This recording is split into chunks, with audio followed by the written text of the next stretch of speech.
अच्छा वीडियो बना रहे तो दोस्तों दीक्षा मंदिर के अंदर हैं, शोर नहीं बचा सकते तो अभी क्या है, ये पूरा देख रेख करना पड़ता है आगे तक। बिल्कुल। उसके बाद मैं घर जाता हूँ। सो आप भैया कब से सिक्योरिटी कर रहे हैं यहाँ पे? 18 साल से। 18 साल से। और बिल्कुल आप भी बौद्ध के धर्म में हो। सो आपने दीक्षा कब ली थी? 1956 में बाबा साहब ने दीक्षा ली थी। हाँ। मैं भी बौद्ध धर्म में मैंने दीक्षा ली थी। हाँ। और मैं ही बुद्ध हूँ, मेसराम का। मेरा नाम विलास मेसराम है। अच्छा जी। मैं आपने कब ली थी दीक्षा? अभी 19 बाबा साहब से ही ली थी? नहीं, बाबा साहब से। अच्छा, तो ये बिल्कुल लोगों से ली थी। अच्छा। तो करीब करीब कितने लोग दीक्षा लेते हैं यहाँ एक साल में? एक साल में बहुत लोग आते हैं। लाखों करोड़ों लोग आते हैं। करोड़ों लोग। दिल्ली से मुंबई सब के आते हैं। बहुत लोग। क्या प्रोसेस होता है दीक्षा लेने का? अगर आधार कार्ड डालना पड़ता है, दीक्षा लेना बस वाइट कपड़े बना उसके लिए। वो सर्वर कटवाने बाल कटवाने वाला कुछ नहीं, बस आओ वाइट कपड़े आगे जाओ। यहाँ पे दीक्षा देने वाले कुछ अलग से अलग से है ना, पेशेंट लोग है ना। अच्छा अच्छा। 35 लोग है ना वहाँ पे, अलग से होंगे। ये हमारे दोस्त हैं यहाँ पे, वही होटलियर है भी, किसानों के समर्थक है। एक्चुअली इससे दिखता नहीं। आँख का ऑपरेशन हो गया है, तब एक आँख का ऑपरेशन होने का तो पैसा लगता है। सो दोस्तों आपको मंदिर दिखाते हैं जल्दी। ये भाई साहब जो हैं सिक्योरिटी गार्ड यहाँ पे, इनका नंबर आपको दे देंगे। बहुत सही मतलब ये सेवा निभा रहे हैं, मतलब वॉलंटियर टाइप ही समझ लीजिए, पे इनको ये लेते ही नहीं है। सो उस तरह से है। बाकी आपको बीच में थोड़ा सा यहाँ पे जो तस्वीरें लगी हैं, सो एक बार जल्दी से रैप थ्रू कर देते हैं। भारत का ये जो संविधान पार्लियामेंट है, पार्लियामेंट की तस्वीर लगी है और आप देख सकते हैं बहुत ही सुंदर तरीके से बनाया गया। और भारत रत्न मिला भीमराव अम्बेडकर साहब को 1990s में। सो ये बहुत मेरे को लगता है ये भी कोई शर्मनाक बात लगती है कि 56 आई थिंक 57 में इनका देहांत हुआ और काफ़ी लेट इनको मिला। सो वीडियो आप पॉज करके देख पाएंगे थोड़ा सा जो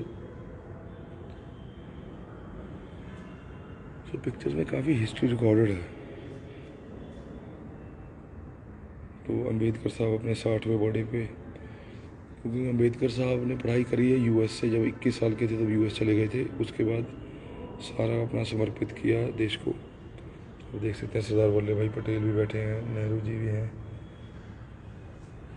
मतलब हमारे देश के कुछ फाउंडिंग फादर्स जो हैं। सो अपने देश के संविधान पे भरोसा बनाए रखें। मतलब ऐसे ना सोचें कि भैया ये सरकार कुछ नहीं कर सकती, इनका कोई मतलब इनके बस की नहीं है, क्योंकि संविधान सबसे महान है।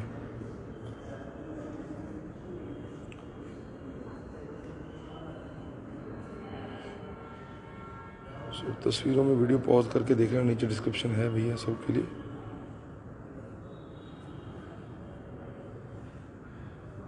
सो बुद्धा जयंती पे अम्बेडकर साहब, अम्बेडकर साहब बोलते थे कि मैं पैदा तो हिंदू हुआ। अम्बेडकर साहब ने जब लेबर मिनिस्टर थे वो ब्रिटिश काउंसिल के साथ, सो लेबर लॉज के लिए शुरू से फाइट किया, क्योंकि लॉयर भी थे ना वो। सो वो बोलते थे कि मैं पैदा तो हिंदू हुआ पर मैं मरूंगा नहीं हिंदू, क्योंकि हिंदू की उनको नफरत नहीं थी हिंदुज़म से, उनको कास्टिज्म से नफरत थी कि सबको बराबरी का हक मिलना चाहिए। इसलिए उन्होंने संविधान के अंदर पहले कुछ लाइनों में लिख के, अब संविधान अगर पढ़े, मैं तो बोलता हूँ हर इंडियन को रोज़ संविधान पढ़ना चाहिए एक बार दिन में, तो कम से कम उसका इंडिया में फेथ बना रहेगा कि भैया कि जो सरकार बोलती उससे कोई फ़र्क नहीं पड़ता, सरकार इस देश को डिफाइन नहीं करती। पैट्रियट की डेफिनेशन होती जो सरकारों के खिलाफ आवाज़ उठाते, उन्हीं को देशभक्त बोला जाता, ना कि जो सरकार का साथ देते।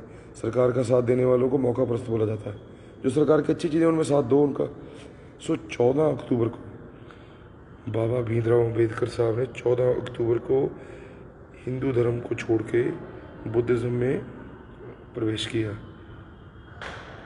सो सबसे बड़ा रिलीजियस कन्वर्जन उस दिन बोला जाता है कि उस दिन आई थिंक कुछ लाखों लोग उस दिन कन्वर्ट हुए थे, शायद 6 लाख है उसका नंबर, वो उसका उस टाइम का रिकॉर्ड है।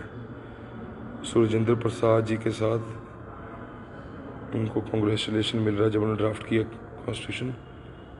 सो Mahar battalion of the Indian army के साथ बाबा राव अम्बेडकर जी। सो औरंगाबाद में नागसेन वान मिलन कॉलेज की इंस्पेक्शन करते हुए कुछ हिंदू पंडित के साथ, पंडित राजभोग जी के साथ।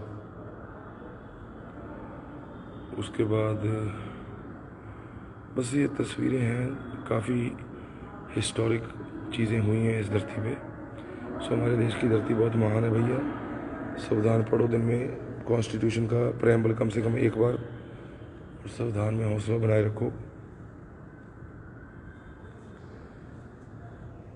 सो B.R. अम्बेडकर साहब स्पीच दे रहे हैं यहाँ पे, दीक्षा स्पीच, जो दीक्षा भूमि नागपुर में उन्होंने 15 विजय लक्ष्मी के अगले दिन दी जो यहाँ पे। सो बहुत सूझवान थे, इन्हें समझ आया जब 1925 में, क्योंकि नागपुर जो है, नागपुर जीरो लाइन, यहाँ पे देश का नक्शा जो मैप्स हैं देश के, वो यहाँ से बनाए गए। और ये बहुत लोगों को कम पता है कि देश की राजनीति यहीं से चलती है। RSS का नाम लेते राजनीतिक गलियारों के अंदर मतलब एक लोग चौकन्ने हो जाते हैं भैया कि कुछ बात कर रहे हैं हम।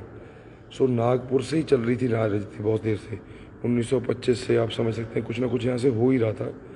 तो फिर आपने देखा कि इन्होंने कैसे, मतलब वैसे तो सामाजिक बताते हैं, बट हो सकता है कि ये मतलब कंट्रोवर्शियल बात नहीं हम करना चाहते, बट हमारे को लगता है उनका पॉलिटिकल इन्फ्लुएंस बहुत ज़्यादा है इस देश में। सो ये बहुत फोर साइटेड थे। इन्होंने नागपुर के अंदर आके ही संविधान की स्थापना कर दी, क्योंकि अगर आप RSS की हिस्ट्री देखेंगे वो संविधान को नहीं मानते। हो सकता है अब काफ़ी मॉडर्निज्म आ रही है, उन्होंने अब तिरंगा झंडा भी 2-3 बार मतलब लहराते हैं साल में।